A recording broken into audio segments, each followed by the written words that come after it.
Semuanya,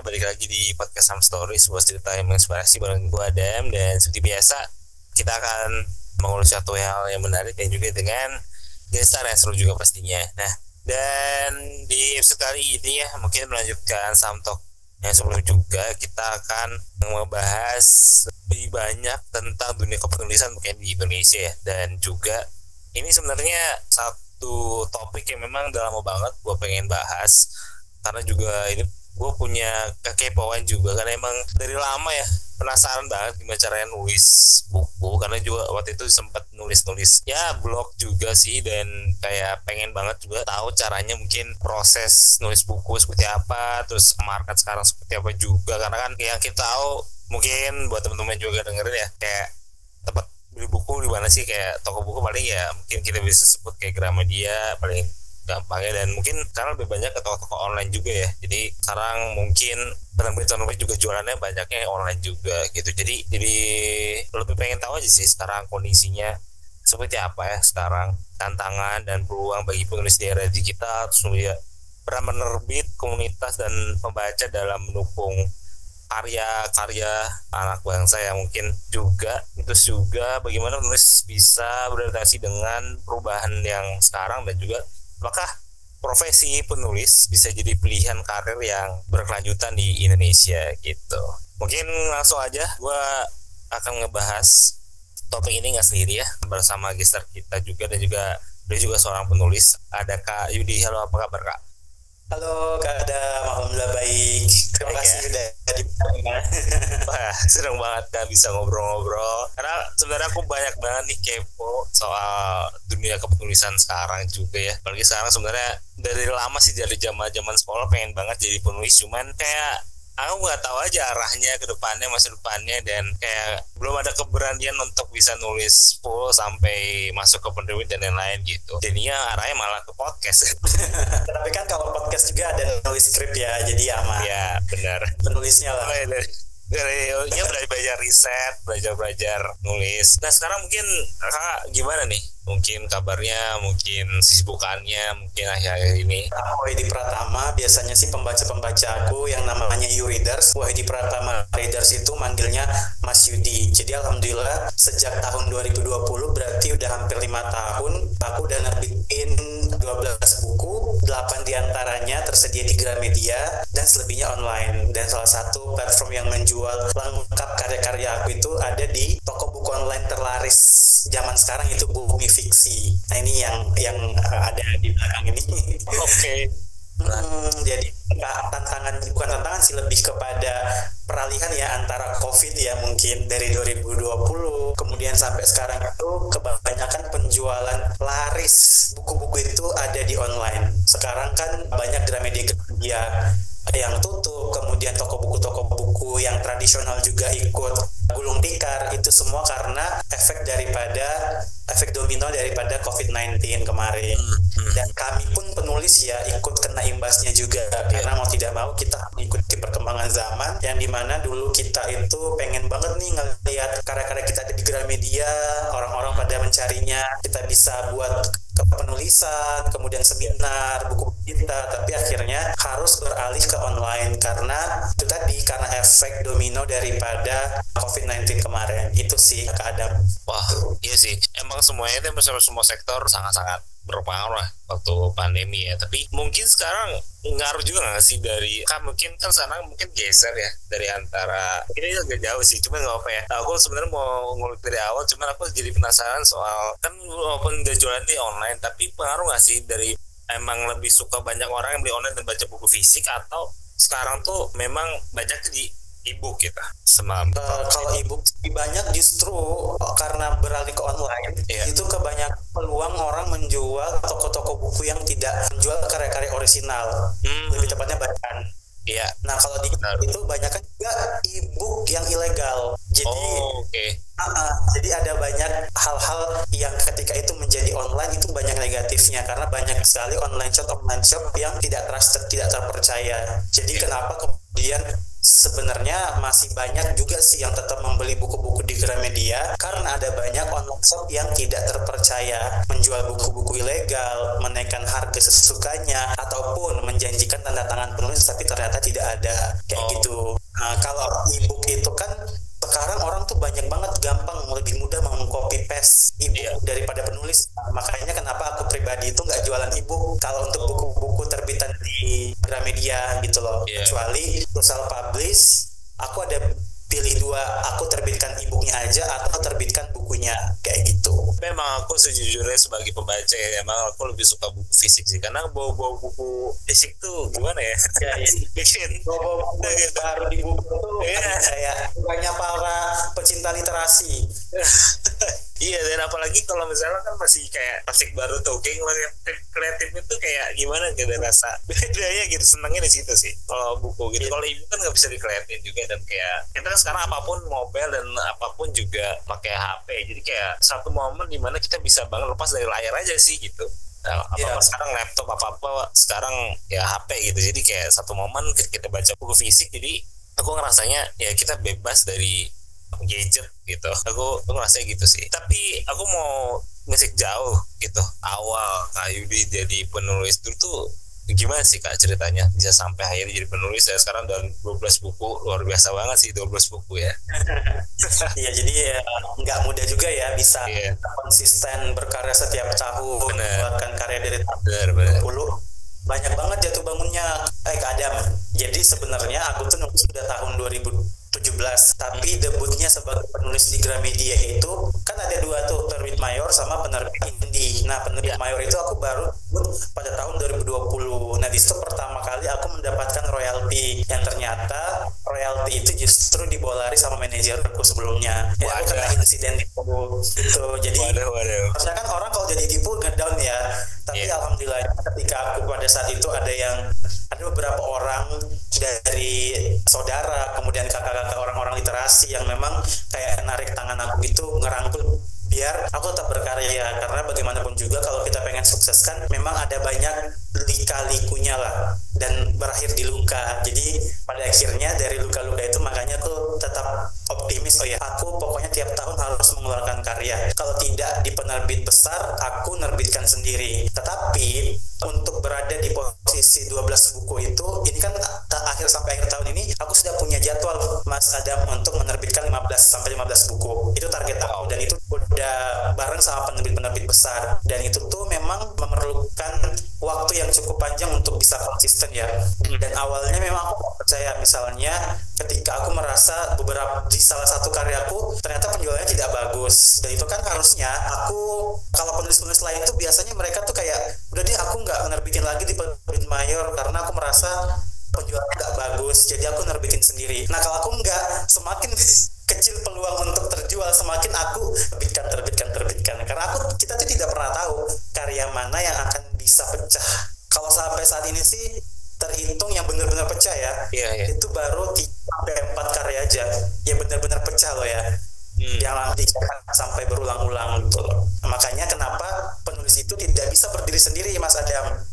Harus ada stakeholder, yaitu penerbit, toko buku online, dan para pembaca. Itu kalau bisa saling mengelaborasi, itu pasti kita nih sebagai penulis itu pasti akan memiliki tempat di hati para penerbit dan juga pembacanya, kayak gitu.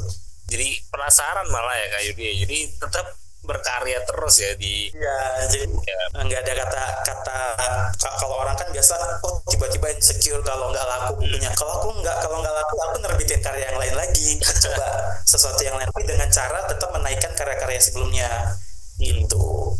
Karena kita nggak tahu itu bakalan kita yang ciptakan sendiri atau kan ada tuh tipikal penulis yang menciptakan momen sama tiba-tiba viral.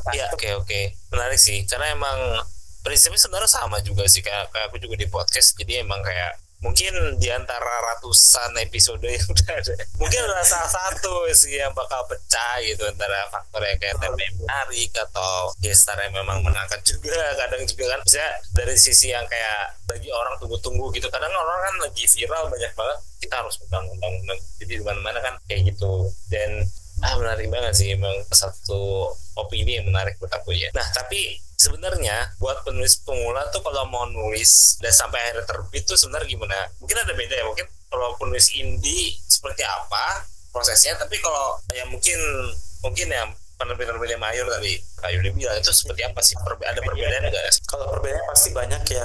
Salah satunya kalau kita penerbit mayor itu ada yang modalin besar modalnya gitu loh. Tapi kalau kita penerbit indie itu kita cuma cetak terbatas aja. Nah mungkin kita ini lebih ke arah penulis yang karyanya masuk ke Gramedia, yang mungkin yang aku jelaskan.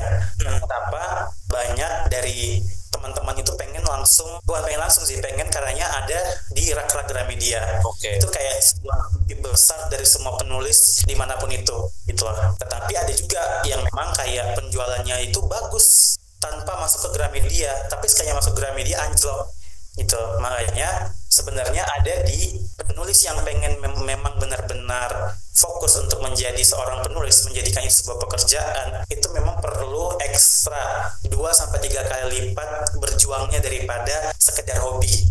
Karena kenapa? Kalau kita pengen masuk ke penerbit itu sekarang nggak mudah ya. Sebenarnya ada dua arah, yang dimana satu kita dilamar sama penerbit karena kita ikut seleksi, atau yang kedua jalur orang dalam sih bahasanya ya. Jadi kita punya kolega, misalnya aku nih selalu ngajak influencer untuk nulis di salah satu penerbit besar. Nah itu nanti bakal ada melihat sisi followers, seloyal apa followers mereka ketika mereka menerbitkan sebuah karya. Nah karena bisa jadi mereka banyak followers itu karena suaranya bagus atau visualnya misalnya looknya bagus, tapi ketika mereka mengeluarkan karya, followers itu nggak akan beli karyanya dia. Nah itu kan menjadi PR juga. Jadi memang banyak kembali lagi bisnis to bisnis ya. Bisnis to bisnis. Jadi menciptakan karya itu sama dengan berbisnis kalau untuk penerbit, karena bagaimanapun juga ketika penerbit mengeluarkan sebuah produk harus tahu ini arahnya kemana, lakunya berapa, dan akan terjual dalam jangka berapa lama. Karena itu kembali ke bisnis. Nah kalau penulis ya memang sekedar hobi, udah terima jadi aja. Maksudnya dia mempromosikan seadanya.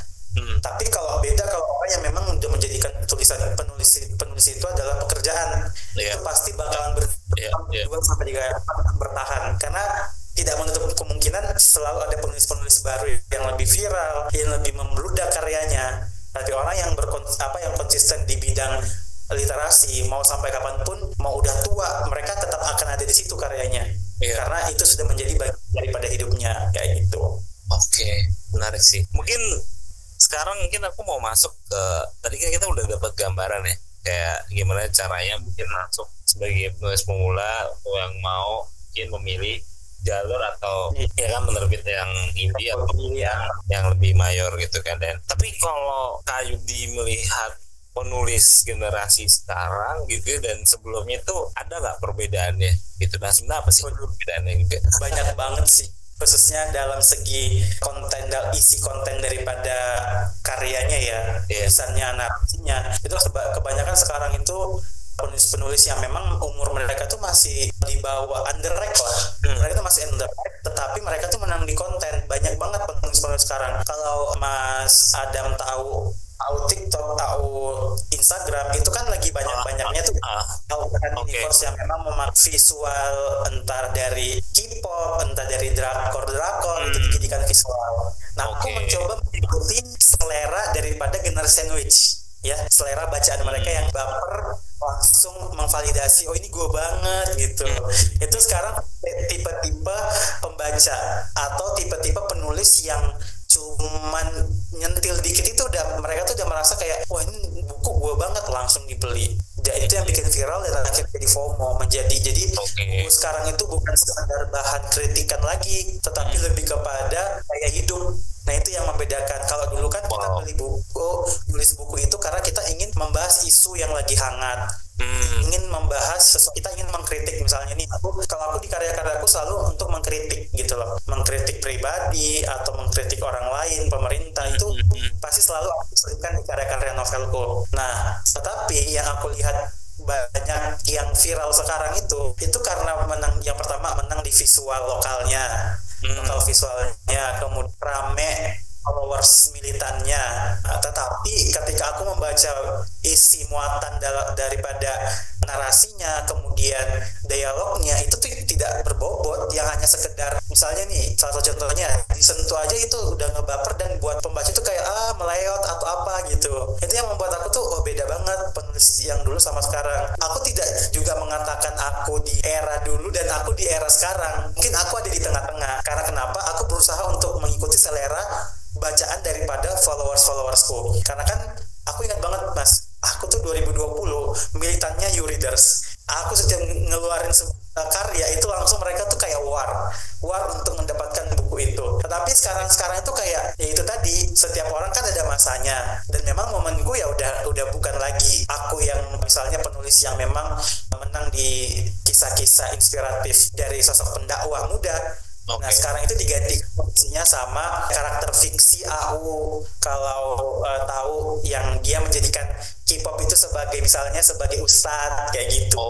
Itu yang sekarang. Nah itu yang mengangkat cerita-cerita remaja, tapi ada sisi religiusnya itu sedikit, tetapi yang membuat ramai itu romansa tipis yang kayak ngebaperin aja sekedar dibilang sayang lah atau apa. Itu yang membuat aku sih merasa penulis sekarang itu kurang kritis aja dalam mengangkat isu dalam novelnya. Jadi sekedar ngebaperin aja tapi esensinya nggak dapet. Itu sih Mas Adam.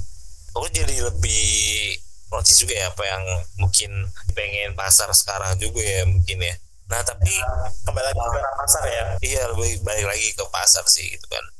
Karena kan pasti kan apapun sih, kalau mungkin dari buku pasti kan menerbit, kalau di film produser, dan kalau di musik sama produser juga yang melihat pasar maunya apa gitu. Jadi kadang kita sendiri itu memang ya lalu ya harus ikuti pasar juga, ada sisi itunya juga ya. Nah tapi sebenarnya selain itu ya, tantangan terbesar sebagai penulis di Indonesia saat ini sebenarnya apa sih, dan bagaimana industri penerbitan di Indonesia itu mendukung atau justru menghambat pertumbuhan penulis lokal dengan mungkin, aku nggak tahu sih, mungkin kalau bahkan yang misalnya buku-buku yang sudah jadiin film kan sebuah IP yang kayak gitu kan, selalu kayak gitu. Jadi dari pandangan Kak Yudi gimana ya kira-kira? Tidak se-memorable dulu sih. Misalnya ketika kalau Mas Adam tahu Dylan ketika diangkat di film, itu memorable banget kan momennya. Benar. Terus ketika Dear Nathan menjadi film Universal, itu benar-benar terngiang-ngiang dari usia remaja sampai itu sekarang dewasa, itu Dear Nathan itu tetap melekat pada mereka. Nah, tantangannya apa? Misalnya nih, aku penulis yang udah menerbitkan karya, terus tiba-tiba ada salah satu nih, misalnya karyaku single karena dia udah segera difilmkan. Tapi ternyata sampai sekarang nggak difilmkan karena apa tadi? Ketutup sama yang lagi hype. Jadi tantangannya sekarang bagi penulis itu ketika karyanya lost moment, hilang momen, itu meskipun udah dikontrak sama PH ya untuk menjadi sebuah IP, itu bakalan menjadi tolak ukur lagi, kayak ini udah nggak rame, skip. Sesuatu yang tidak rame itu bakal di skip. Dan itu bukan sesuatu hal yang tidak tabu lagi gitu loh. Itu sesuatu hal yang memang ketika ada yang viral itu yang lebih diutamakan. Kembali lagi kan untuk bisnis. Tapi kalau tidak mau itu misalnya tidak mau merugikan pembaca kita yang menunggu kita menunggu lihat karakter tokoh idamannya menjadi nyata gitu loh. Ya kita nggak usah mengembel-embelkan ini akan difilmkan atau apa. Lebih baik udah selesai di buku. Lebih baik membatasi imajinasi mereka daripada berekspektasi. Karena begitu, kadang ketika perfilman itu menjanjikan kita untuk nanti ada jadwal promosi sebagai macam ABCD, tapi nyatanya ada nih yang bahkan udah 12 tahun sampai sekarang belum difilmkan. Tuh, aku udah kontrak itu ya, aku masih baru lah ya, masih terbilang baru lah, belum masih setahun lebih lah. Tapi teman-temanku yang penulis religius ya, itu udah bertahun-tahun yang itu bestseller pada masanya, kemudian mau diumumkan sampai sekarang belum ada kejelasan, orang pasti bakalan lupa, kecuali yang itu tadi Der Nathan, Dylan yang memang pada momennya itu viral, langsung pada saat itu juga dipecahkan menjadi film sampai IP-nya sekarang dikenang karena itu momennya dapat dan juga lagi hype-hype-nya pada saat itu gitu loh. Nah itu sih tantangannya sekarang, bagaimana penulis ini tidak pernah kecewa misalnya dijanjikan A, B, C, D sama penerbit, sama perfilman, tapi ternyata belum ini. Yang penting kita itu konsisten aja terus menciptakan karya, menghasilkan karya, mau itu di self-publish, mau itu di penerbit mayor, itu tergantung bagaimana kita sebagai penulis itu memang sudah punya branding ya. Memang yang paling penting itu adalah branding. Kalau kita merasa sudah punya branding itu ya, kita mau terbitkan sendiri, mau diterbitkan sama penerbit besar sekalipun, itu tetap terjual. Kita punya masa tersendiri. Jadi kita tidak mengharapkan untuk mengecewakan penerbit atau apa kalau misalnya tidak terjual. Karena kita punya tolak ukur sendiri. Oh, nanti kalau karya saya terbit ini enggak deh gitu. Kita punya tameng sendiri, nggak berharap dan tidak mengecewakan itu. Penulis itu harus punya integritas gitu sih. Tapi kalau misalnya kita ngomongin soal genre buku sekarang tuh lebih kemana, dan orang tuh sekarang lebih suka yang lebih fiksi atau non fiksi gitu. Karena kalau non fiksi kan berarti kan banyak banget yang lebih based on cerita asli juga kan. Karena aku juga sebenarnya kadang ya menarik kayak kita bisa lebih tahu tentang sosok asli dari seseorang yang memang diciptakan lewat karya ya gitu kan. Tapi juga di sisi ada kadang ketika kita baca fiksi jadi kita bisa mengimajinasikan sesuatu hal yang kayaknya kadang nggak mungkin juga gitu. Ya ada faktor tersendiri yang kita ciptakan gitu lah. Iya. Memang yang lagi rame ini mas sekarang itu adalah buku-buku non fiksi yang psikologi sama tentang keluarga. Itu rame banget. Itu sampai di penjualan online itu sampai puluhan ribu gitu. Itu karena apa? Karena generasi sandwich sekarang itu merasa tervalidasi dengan adanya buku-buku dan konten-konten itu. Jadi dia merasa kayak mewakili suasana hatinya banget. Dan itu sebenarnya enggak, itu bagus. Cuman menurut aku pribadi itu terlalu memanjakan mereka sebagai generasi yang menjadi serba instan ya. Iya. Serba instan. Jadi kayak sedikit-sedikit sakit hati sedikit dilarikan ke psikolog, sakit hati sedikit divalidasi. Ini kayak denial sama diri sendiri gitu loh. Iya. Itu kayak validasinya di situ sih kayak ini gue banget gitu. Tapi kembali lagi memang itu generasi sekarang ya mas. Kalau generasi kita dulu pada saat momen-momennya karya-karya penulis-penulis Andrea Hirata tentang keluarga juga mungkin nggak, memang orang sastrawan yang pertama, bukan dari masyarakat awam yang menciptakan karya itu, jadi kurang enak ke semua orang. Kayak Laskar Pelangi kan itu tentang bagaimana mengejar mimpi ya kan. Tapi kan ketika kita bahas sama novel kan berat, tapi ketika difilmkan itu viral. Nah itu jadi kembali lagi itu saling mendukung gitu loh. Kalau kita dulu kan ketika kita tidak tahu sesuatu kita belajar. Nah kalau sekarang kalau nggak tahu yaudah bodo amat, nyari tahu aja gitu loh. Itu beda orang dulu sama sekarang sebagai pegiat literasi. Menarik sih, itu tadi udah makin gambar ya teman-teman. Jadi emang tadi kita udah ngebahas dari segi ya cara penerbitan sampai ke genre, tapi sekarang kemarin kan sempat kita pas brief ngobrol juga, sempat ada jadi viral juga ya salah satu penulis yang akhirnya tidak mau untuk menandatangani sebuah karya karena itu dia tahu karena bukunya bajakan gitu. Dan sebenarnya dari sisi penulis di Indonesia sebenarnya sudah dapat apresiasi yang layak gak sih sebenarnya?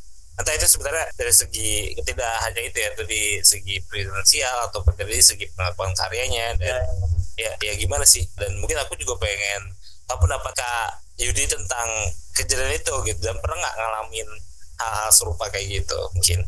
Yang pertama itulah resiko kalau jadi penulis bestseller, mega bestseller. Punya itu pasti akan ada aja yang bajakan, dan ya sebenarnya kita harus nanya dulu nih ke pembacanya, ini kamu belinya di mana? Nah kalau dia beli di online shop, dan orang kan kadang juga nggak tahu ya mana buku bajakan, itulah perlunya edukasi. Tapi setahu saya penulis itu dia selalu mengedukasi mana contoh buku bajakan dan yang original. Itu selalu beliau itu memberikan edukasi kepada followersnya. Tetapi mungkin itu kecolongan aja dari followersnya. Memang ya aku sih usul-usul aja ya, mungkin memang followers ini tidak tahu cara membedakan secara signifikan mana buku yang bajakan dan yang mana buku orisinal. Nah, kalau aku pribadi, pernahkah aku mengalami itu? Alhamdulillah pernah. Tapi bukan dalam kondisi tanda tangan, tetapi ketika saat nge-tag Instagram aku, terus aku tanya, ini kamu belinya di mana? Iya, kayaknya aku belinya di online shop dan itu murah banget, 16.000. Wadah. Itu buku 4. Iya, 16.000 Mas. Dan itu kejual berapa? Sekitar 1.000 sampai 22.000 yang sudah terjual. Nah, ini kan kemarin pada saat PO ini kejual 5.000 ya Mas. Yang novel 4 Emas 1 Mimpi ini alhamdulillah pecah pada saat pre-order. Nah, itu ketika kesebar di Gramedia dan orang kan pasti harusnya, kita meskipun kita udah ngedukasi, kalau misalnya di bawah 60.000 itu pasti yakin itu udah bajakan. Iya, pasti. Kalau 60.000 itu pasti kena harga diskon, entah diskon dari toko bukunya atau dari program, misalnya kalau biasa kan online shop ada program sale yang flash sale. Iya, flash sale, ya benar. Ya. Nah, aku kok bisa kecolongan. Dan memang nah yang buku 2 ini tuh udah ada buku bajakannya Mas, aku dapat. Bahkan yang baru terbit ini 7 Oktober itu jual 6.000. Bukan 26.000. Wah, 26.000. Ini yang tentang Gaza ini. Itu terjual karena baru terhitung 2 bulanan terbit, udah ada aja buku bajakannya dari Jogja. Kok bisa orang segampang itu gitu loh mengfotokopi. Makanya itu tadi, ketika ditanya apakah sekarang penulis itu di Indonesia udah layak atau enggak, royalti penulis itu cuma berapa dari sekian banyak yang kejual. Itu enggak, ya yang buat penulis itu banyak uang yang pertama ketika karyanya berhasil difilmkan, naik layar lebar atau diseriskan. Kemudian dia jualan sendiri dengan menaikkan harga sendiri, itu membuat dia kaya. Kemudian ketiga, kalau dia berhasil dari bukunya itu dia diundang ke seminar-seminar gitu, itu baru dikatakan berhasil. Tapi ketika royalti itu mana ada pajaknya tersendiri. Kan aku penulisnya dari Gramedia Group dan juga Agromedia ya. Ada dua perusahaan penerbitan terbesar di Indonesia yang memang menaungi karya-karya aku. Nah, tetapi ada beberapa yang menurut aku tuh kayak waduh kok tinggi banget pajaknya, ataupun ada beberapa yang memang kayak susah banget untuk negosiasi gitu loh. Misalnya aku minta di royaltinya bisa nggak segini, terus aku bisa nggak penjualan merchandise-nya aku bisa dapatkan juga nggak, itu tuh kayak susah banget negosiasi. Katanya memang sudah aturan dari perusahaannya, dan itu kayak menurut aku tuh kayak wah, penulis kok susah banget ya untuk mendapatkan keadilan gitu loh. Padahal kita tetap mempromosikan karya, kita juga tetap menjual, meskipun kita tahu Gramedia itu besar, tetapi kita itu lebih banyak aku salah satunya aku tuh penjualanku lebih banyak di online shop gitu loh daripada di Gramedia gitu. Jadi kalau dibilang apakah sudah layak dari segi pembayaran royalti, keberadaannya di Indonesia, bahkan di KTP kita tidak bisa menulis pekerjaan sebagai penulis, jadi memang belum bisa saya katakan merata bagus ya.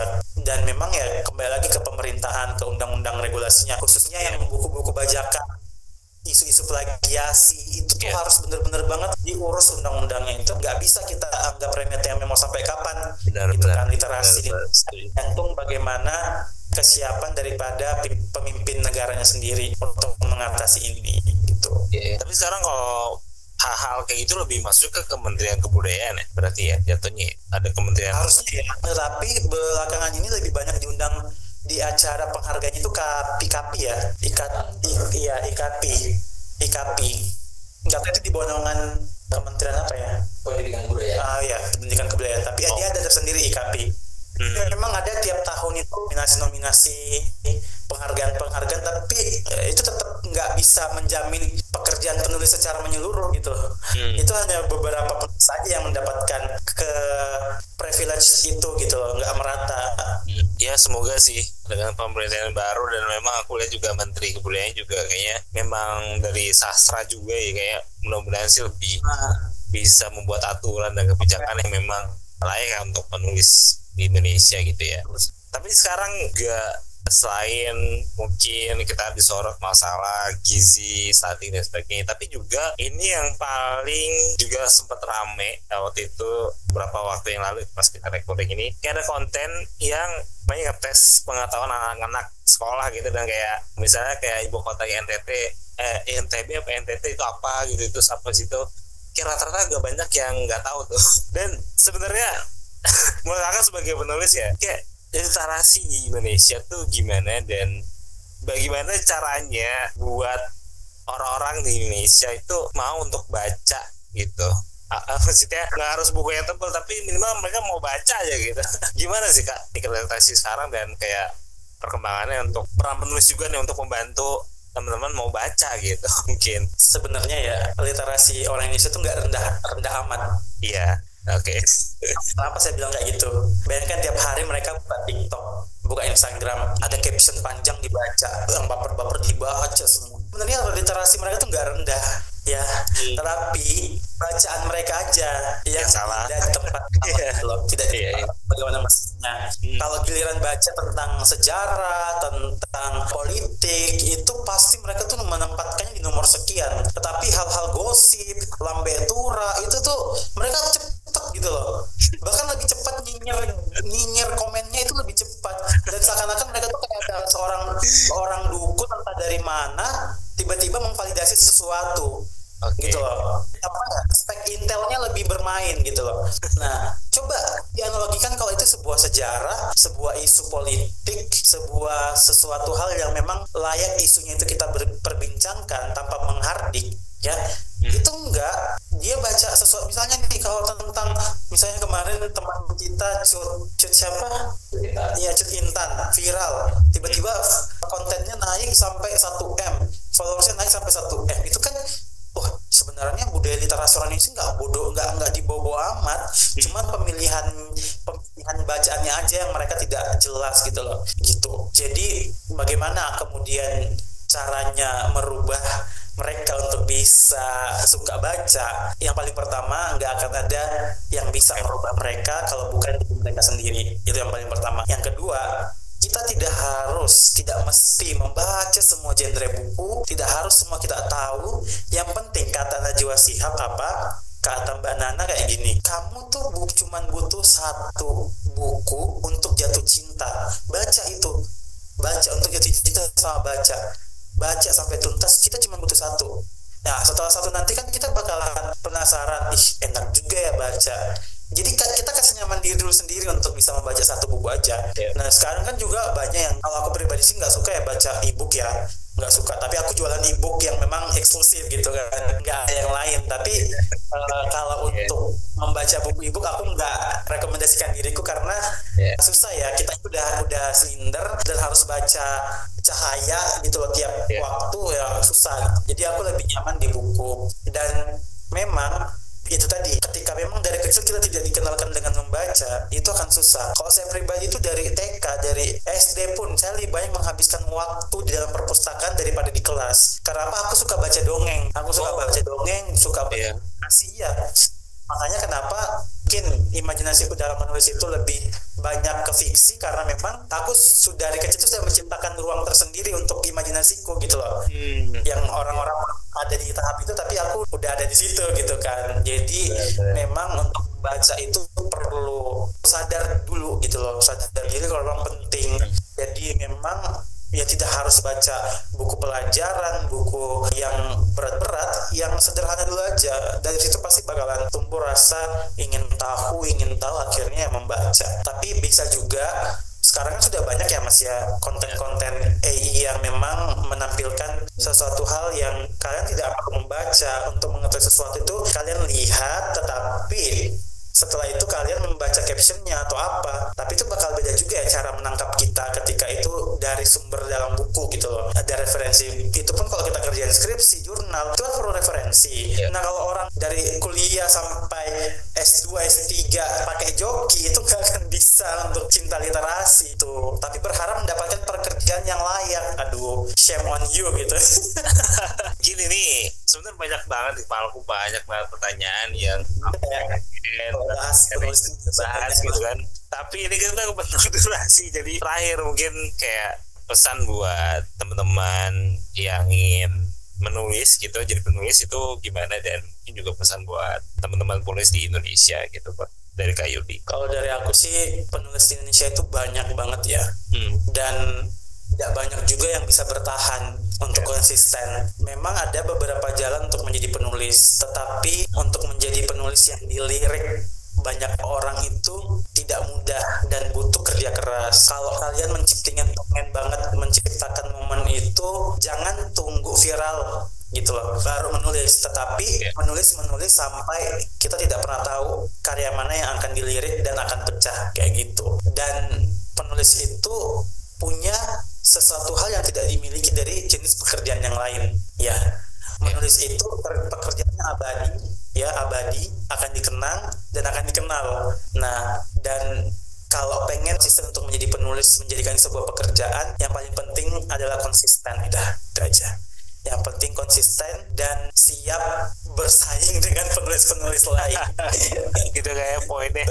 Ya, tapi ya, harus siap bersaing. Iya, mental itu harus nomor satu, soalnya takutnya nanti penjualan buku kita sedikit, terus melihat tetangga sebelah lebih bagus penjualannya, itu kan bakal jadi sesuatu hal, kok dia bisa ini ya, padahal kan gue lebih terkenal dulunya, kok sekarang dia yang naik. Nah, itu kan balik lagi kepada faktor rezeki ya. Yang tadi aku bilang, setiap orang ada masanya, setiap masa ada orang. Naris banget guys, ini seru banget asli. Ini bener-bener aku ngerasa kayak kalau nggak kontemplasi mungkin aku masih banyak pertanyaan, cuman thank you banget Kak udah buka pikiran aku juga dan kasih tahu aku juga kondisi penulis sekarang dan seperti apa cara nulis, dan juga ya mungkin ini jadi inspirasi juga sih buat aku banget ya, karena aku juga ya mungkin mudah-mudahan bisa nulis buku. Amin. Dan di Gramedia. Oh aduh. Siap Kak, doain ya Kak. Oke, jadi ya mudah-mudahan tadi ini topiknya seru banget dan emang mau banget gue pengen bahas juga, dan pas banget juga ketemu sama Kak Yudi yang memang ceritanya luar biasa banget dan pengalamannya juga udah banyak banget cerita juga ke kita hari ini, dan semoga bisa inspirasi juga buat teman-teman yang mendengarkan gitu. Dan ya mungkin kalau misalnya nih Kak masih ada teman-teman yang mau pengen reach out Kakak lebih jauh gitu ya, karena ini seru banget Kak Yudi dan perasaan dengan karya-karyanya, bisa reach out boleh sosial medianya, dan mungkin boleh banget nih Kak, buku mana dari 12 itu yang harus dibaca? Apakah yang tadi terbaru 7 Oktober atau gimana nih Kak? Ya, kalau aku mau rekomendasi ya, tapi karena saat ini kita sedang menghadapi isu peperangan ya di negara tetangga kita, saudara kita, aku rekomendasikan karena momentum 1 tahunnya penyerangan daripada Israel kepada Palestina, aku rekomendasikan buku 7, itu novel ya, tentang jurnalis dan juga tenaga medis yang sedang memperjuangkan tanah kelahirannya di Gaza. Itu 7 Oktober, Matahari di Ujung Rafah. Teman-teman bisa dapatkan di toko online Bumi Fiksi dan juga di seluruh Gramedia. Judulnya 7 Oktober, Matahari di Ujung Rafah. Keren banget sih judulnya, keren banget sih. Aku pengen banget baca Kak. Ya. Oke, siap. Kalau sosial medianya Kak Yudi mungkin bisa kalau sosial media aku, teman-teman bisa follow, kepoin semua karya-karya aku di @yudi_pratama, i-nya ada 3. Oke, siap guys. Yudi Pratama i-nya 3 gitu ya. Nanti bisa banget lihat Kak Yudi, bisa lihat karya-karyanya juga, dan pastinya ditunggu terus Kak karya-karya terbarunya juga. Gitu. Amin ya Allah. Semoga nanti Story bisa kita ada kegiatan offline ya, biar bisa lebih banyak insight yang di-sharing kembali. Pengen banget Kak, kita bikin workshop kepenulisan mungkin ya, kayaknya seru banget. Boleh banget. Oke, siap. Nanti kita obrolan di belakang layar. Oke. Terima kasih semuanya. Assalamualaikum warahmatullahi wabarakatuh. Kalau ada teman-teman juga yang mau bekerjasama atau ada ide untuk konten podcast Samstory selanjutnya, bisa banget chat up on Instagram di @podcast_samstory, dan juga bisa melalui email kita melalui podcastsamstory@gmail.com. Dan thank you buat teman-teman semua yang mendengarkan Samtalk Podcast Samstory episode kelima bersama Kak Yudi, and see you on the next episode. Thank you semuanya.